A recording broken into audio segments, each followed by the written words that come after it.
बताइए कैसे याद किया इतने दिनों बाद? अरे याद कैसे नहीं करेंगे, आप दामाद हैं इस घर के। दामाद तो बस हम नाम के रह गए। काहे उल्टा सीधा बतिया रहे हैं, बैठिए।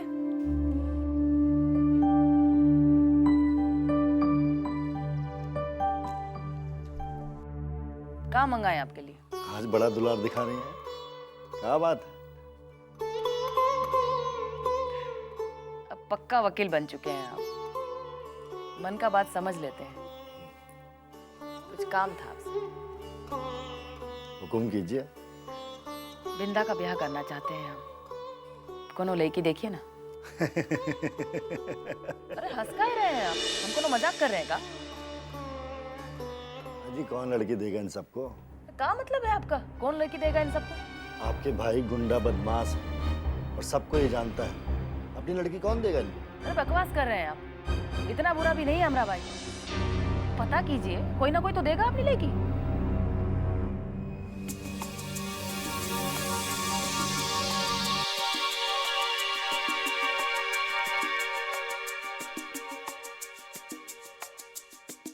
क्या बात है दामाद बाबू, क्या सोचने लगे आप? देखिए, एक तरीके से इनको अच्छा लड़की मिल सकता है।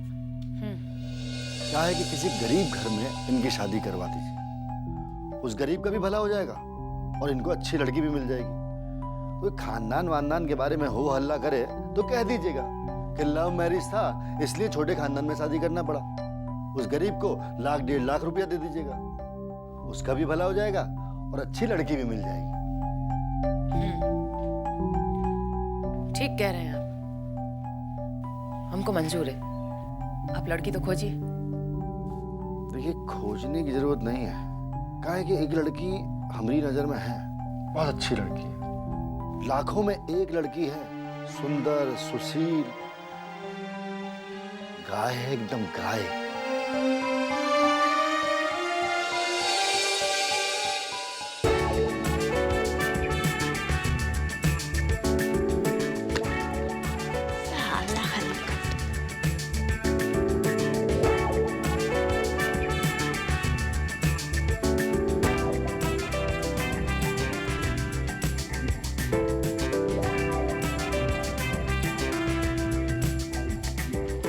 दादा ऐसन लड़की कबहू ना देख ले रही। बड़ा जारीदार बतवार कुर्ती, बड़ा जारीदार बतवार कुर्ती, बड़ा जारीदार बतवार कुर्ती, बड़ा जारीदार बतवार कुर्ती, बड़ा जारीदार बतवार कुर्ती, बड़ा जारीदार बतवार कुर्ती, बड़ा जारीदार बतवार कुर्ती।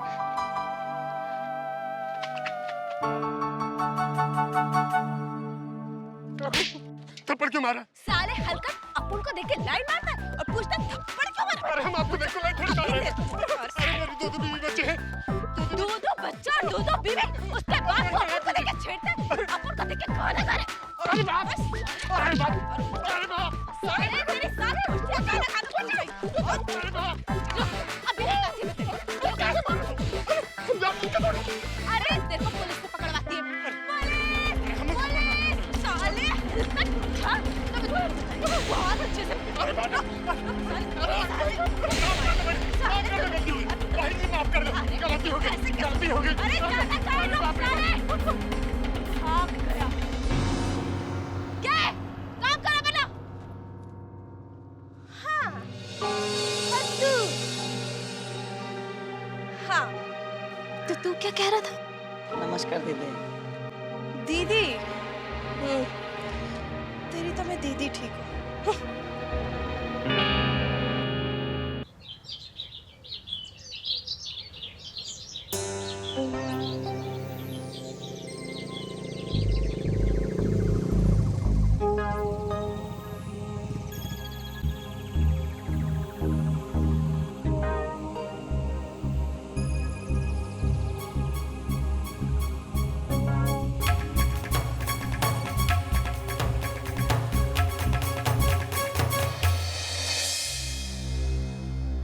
गज्जू, आराम चल रहा है का? अरे कहिए वकील साहब, आज गज्जू उस्ताद के घर का रास्ता कैसे याद आ गया?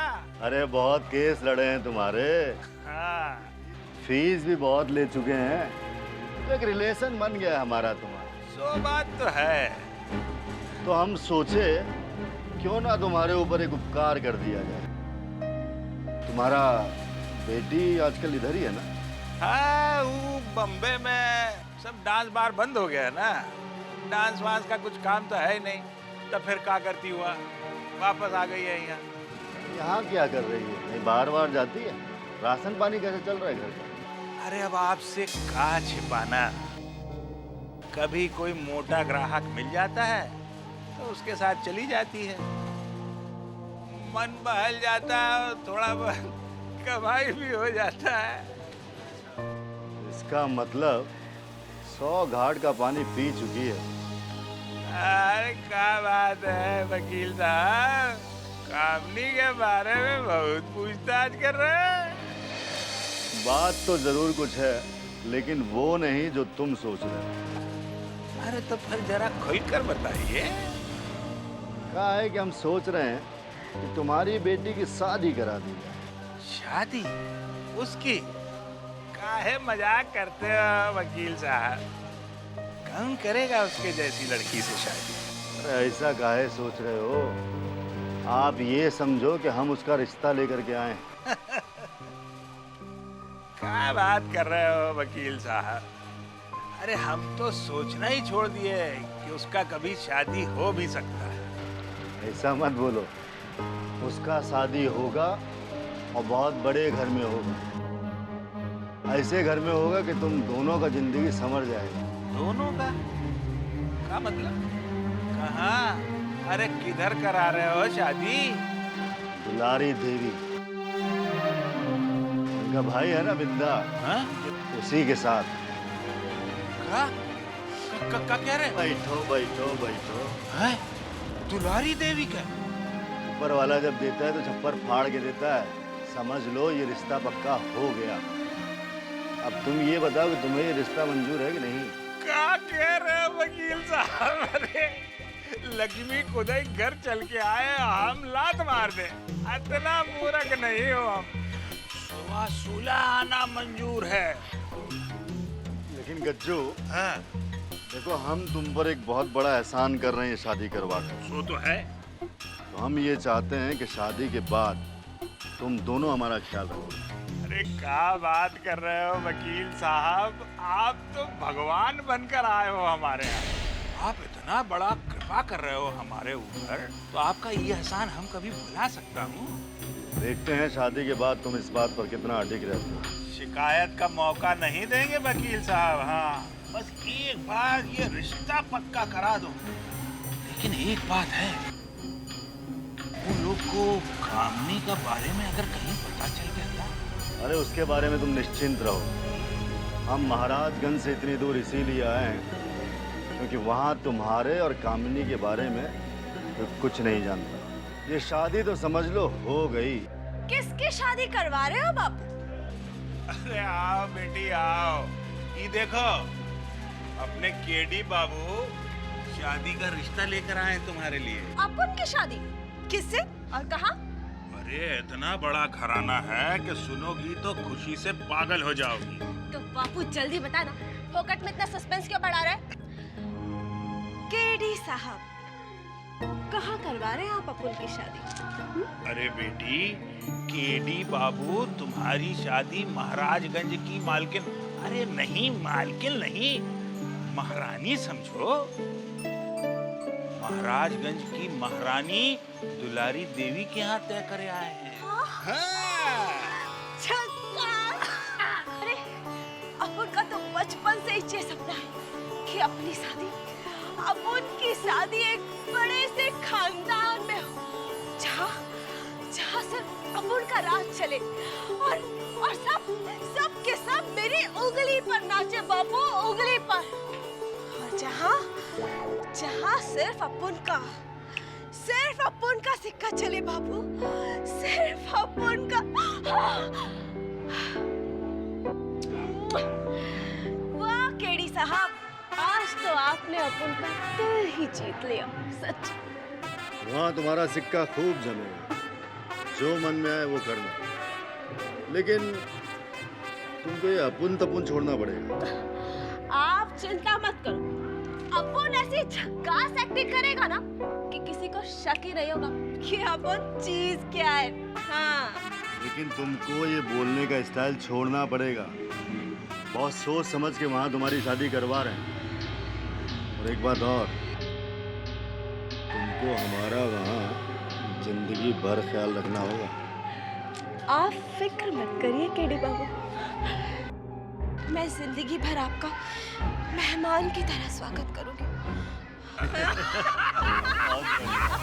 बहुत बढ़िया, बैठो बैठो बैठो। देखो ये शादी बहुत प्लानिंग से की जा रही है। हाँ, सब प्लानिंग हमारा है। अगर तुम उस प्लानिंग पे चलते रहे तो ये शादी हो जाएगी। अब हम तुमको सही से समझा देते हैं कि प्लानिंग क्या है। अरे आप तो बस बोलिए। हाँ अम्मा, हाँ, छोड़ो ना ये सब, चलो हम लोग बम्बई चले जाते हैं। यहाँ पे तो खाने पीने का भी कुछ अता पता नहीं है। उस ससुरे को मैंने चिट्ठी लिखा ताकि एक मोटी सी रकम मिल जाए, उसका भी कोई जवाब नहीं आया। मुझे तो नहीं लगता है कि निगोरा आएगा कभी यहाँ पे। अरे बेटी, तू तैयार तो हो, कोई ना कोई तो आ ही जाएगा, और वो ससुरा तो जरूर आएगा। देख बेटी, ये कोठा है, जो इसकी सीढ़ियां एक बार चढ़ जाता है ना, फिर वो चढ़ता ही रहता है। चमकी भाई,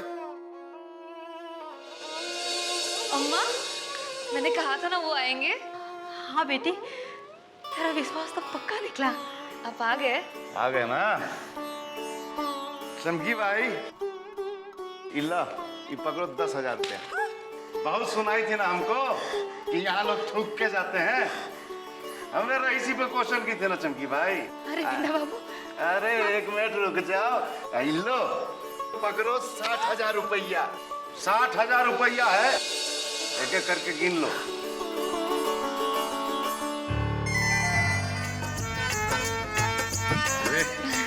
अब तो तुम खुश हो ना? हाँ, मैं तैयार होके आती हूँ। अरे मेरी जान, तैयार होने का क्या जरूरत? चलो।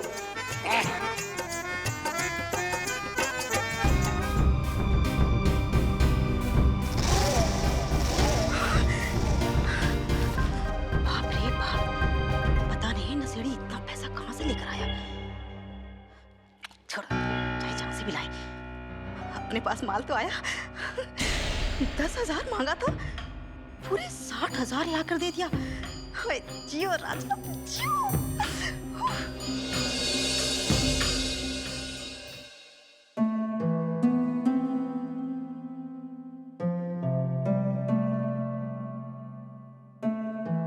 प्रणाम। खुश रहिए। आइए बैठिए दामाद बाबू। लड़की का फोटो लाखों में एक है। सुंदर, सुशील, सभ्य, गुणवान, मासूम। जितना तारीफ कीजिए कम है। आँख से तो बड़ी चटकदार लग रही है, मासूम तो नहीं लग रही है। क्या बात कर रही हैं? ये लड़की एकदम गाय है, गाय। जरा आंख देखिए, कितना शर्म टपक रहा है, और इसके चेहरे से कितना मासूमियत टपक रहा है। देखिए, दिया लेकर भी अगर ढूंढेंगी ना तो बिंदा मामा के लिए ऐसी लड़की मिल नहीं सकती। हम कितनी मुश्किल से इस लड़की को खोजे, और आपने कह दिया कि मासूम ही नहीं लग रही है। अरे मासूम नहीं दिख रही तभी तो कह दिया ना, कोनो बुरी बात कह दी का हमने। जरा गौर से तो देखिए, देखिए जरा गौर से देखिए, लड़की कितनी मासूम दिख रही है। देखिए, बड़ा तारीफ कर रहे हैं आप, कैसे जानते हैं इसके बारे में? वो हम इनके बाप को जानते हैं। क्या करता है इसका बाप? पुजारी है मंदिर का। पुजारी? और नहीं तो क्या। अब अपने बिंदा मामा अगर गुंडा है तो क्या गुंडा की बेटी से उसकी शादी करेंगे? पुजारी है, ये अपना पुराना वाला मकान नहीं है, वहीं पर अपनी बेटी के साथ में किराए पर रहते हैं। थोड़ा दिन हुआ है शिफ्ट हुए। हम जब इनकी बेटी को देखे थे ना, तभी हमको आइडिया हो गया था कि अपने बिंदा मामा के लिए एकदम फिट रहेंगी। ठीक है, बढ़िया। एक बात और सुनिए, कहा है कि हम पुजारी जी को ना बहुत मिन्नतों से मनाए हैं, लेकिन उनका भी एक प्रॉब्लम है। कहा है कि अभी तक उनको मंदिर नहीं मिला है पूजा पाठ करने के लिए, इसलिए थोड़ा फाइनेंशियल प्रॉब्लम है। 1,00,000 1,50,000 रुपए दे देंगे तो ठीक रहेगा। और क्या है कि किसी मंदिर में उनको पुजारी की जगह बिठाना भी पड़ेगा। अरे आप कहें तो नया मंदिर बनवा दें इनके लिए। वैसा बात करेंगी ना तो फिर बिंदा मामा की कभी जिंदगी में शादी नहीं होगी। ठीक है भाई, लगवा देंगे किसी मंदिर में। लेकिन ये पुजारी को पैसा का क्या जरूरत पड़ गया? क्या पुजारी का पेट नहीं होता है क्या? घर है, बार है, और फिर ब्याह का खर्चा। तो ब्याह का खर्चा तो हम कर रहे हैं ना। उसका दिल नहीं होगा कि अपनी बेटी को कुछ दे, तो क्या बार बार आपके हाथ फैलाएगा? देखिए कम से कम लाख रुपया तो देना ही पड़ेगा ना। चलो ठीक है, वो तो हम दे देंगे। लेकिन इतना जो आप तारीफ कर रहे हैं वो लड़की का, हम ये भी तो देखें कि बिंदा के लायक है भी कि नहीं। आप ये कहिए कि बिंदा मामा उसके लायक हैं कि नहीं।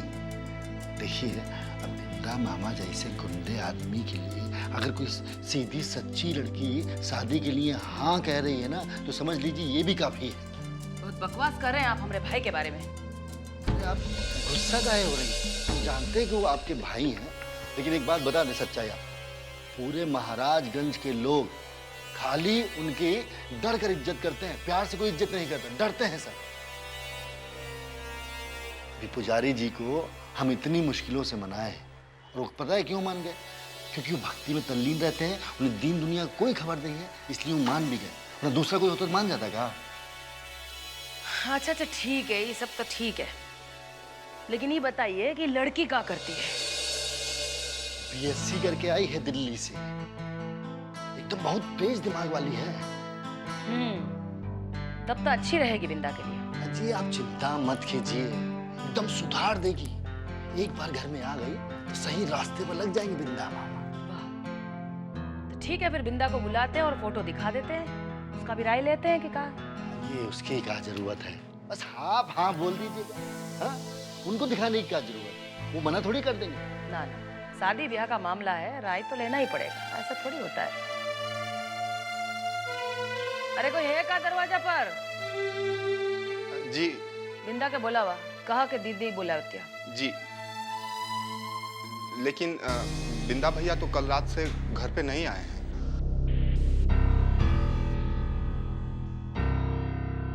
रात से ही? जी